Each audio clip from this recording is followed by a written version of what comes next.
top 10 games from the PlayStation conference at E3 2016.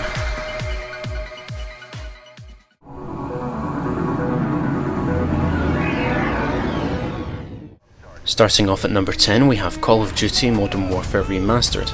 This is a remaster of the first Modern Warfare title, which was personally my favourite in the Call of Duty franchise. Now, this would have been much higher on my list, however, it only contains the campaign, 10 maps from the multiplayer, as opposed to the full 20 that were in the original game. And the fact that you need to buy the Legacy edition of Infinite Warfare to get your hands on this, and I don't think anyone's really wanting that game. Everyone's wanting the remaster instead, which unfortunately you can't buy standalone. Call of Duty Modern Warfare Remastered launches for the PlayStation 4, Xbox One and PC on the 4th of November this year.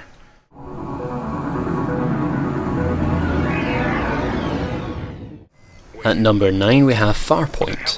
This is a new title built just for the PlayStation VR and uses a new PlayStation VR aim controller for one-to-one tracking for the in-game guns. The game takes place on a hostile alien world after crash landing. You explore the planet trying to find out what's happened with the rest of your crew and also learn the secrets of the planet along the way. This one has me interested not only for it having a new controller to bring to the first-person shooters in VR, but also the exploration of another planet in VR. I just don't look forward to those spider alien things. Farpoint currently has no release date, but it will be launching for the PlayStation VR only.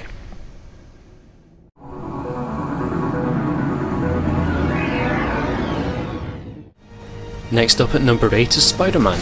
It's been a very long time since I really enjoyed a SpiderMan game. In fact, the last one was SpiderMan 2 on the PS2. This time we've got Insomniac who are developing this one, and already the trailer has given me hope that we will finally get that game that Spider-Man deserves.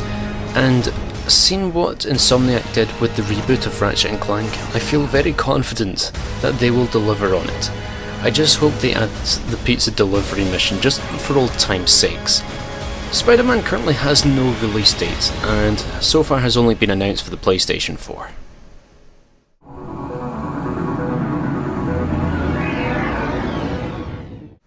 Creeping in at number 7 is Resident Evil 7. This time around, Resident Evil will be a first-person horror experience. We've been waiting for something to replace the now cancelled Silent Hills, and now it looks like we will finally have it. The demo tease does not take place in the final game, but is a demo of what sort of experience they are going for. So far it does look very promising, and I'm very excited for it, especially with the fact that it is going to support VR. It's nice to see that they're going back to a horror experience rather than just an action-packed shooter with a horror theme to it. Resident Evil 7 comes out on the 24th of January 2017 for PlayStation 4, PlayStation VR, PC and Xbox One.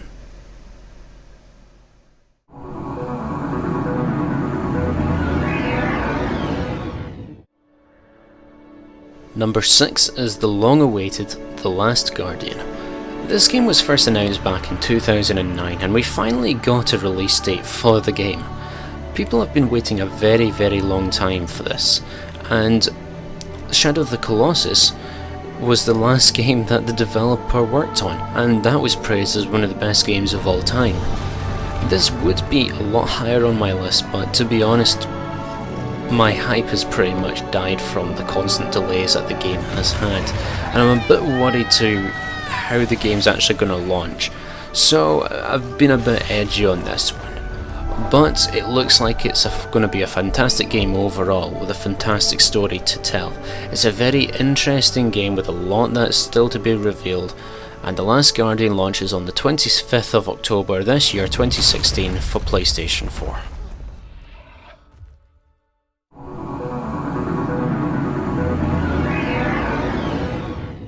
At number 5 we have Detroit Become Human.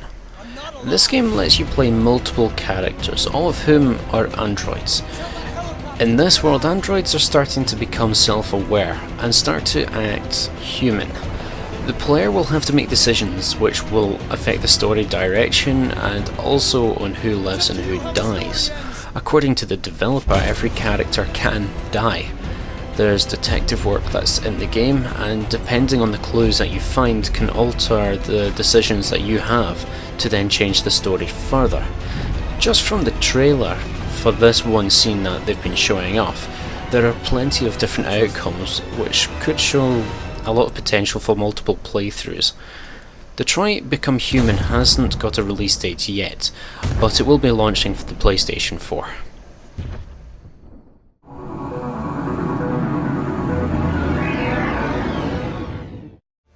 The next game at number 4 has us left very confused with Death Stranding.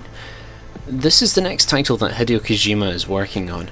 So far all we know is that it's an action game, but since Kojima's working on it, I'm sure it's going to be much more than just that. So far we have Norman Reedus naked on a beach with a baby that disappears in his arms, and being surrounded by beached up creatures from the sea. There's a lot of mystery surrounding this trailer, and Hideo Kojima has never failed to impress me with his work, so that gives me all the more reason to be very excited for this title.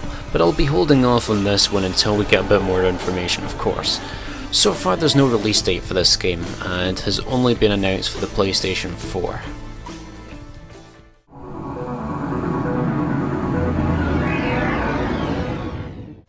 Number 3 brings the return of Kratos in God of War. This time we're going into Norse mythology instead of the previous Greek. This time we also see his son brought into the game. There's a lot of changes in this apart from the theme. The camera is no longer fixed and it's now a third person over the shoulder free camera that you can rotate round. There's now RPG elements, and apparently from what's said there's going to be resource gathering and crafting. Another twist.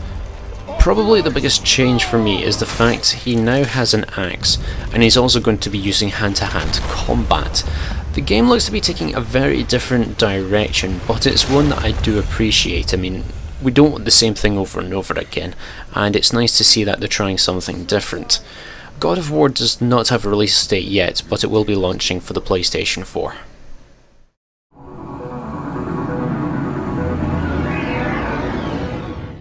At number 2 we have a new game announced called Days Gone. This is a post-apocalyptic zombie survival game where you play as a former outlaw biker, who is now a bounty hunter. Now there's been quite a few zombie games in the past, but this one stands out to me because of the hordes, which to me look really amazing. Just look how many zombies there are on screen at once, it's insane. This does take place 2 years after the initial outbreak. It's an open world game that has scavenging, crafting and a story to it as well, which they've not shown much of yet. In fact, I don't think they've really shown anything of the story so far. The developers are saying that there's going to be a lot more details that they will be announcing soon, which I look forward to hearing about. It's got a lot of potential.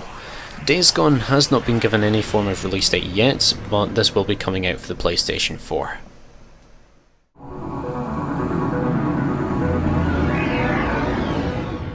Finally, at number 1, the award goes to Horizon Zero Dawn.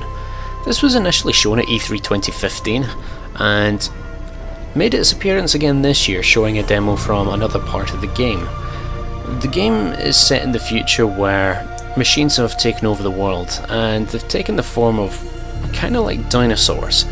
Humans have been pushed back into the Dark Ages, and the main protagonist is an outcast called Aloy, and she's seeking answers as to what's happened to what they know as the Old Ones.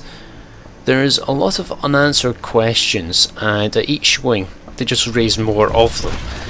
The game is an open world RPG, allowing you to scavenge for materials and technologies, and then being able to craft them, which then allows you to search for the answers that you're looking for.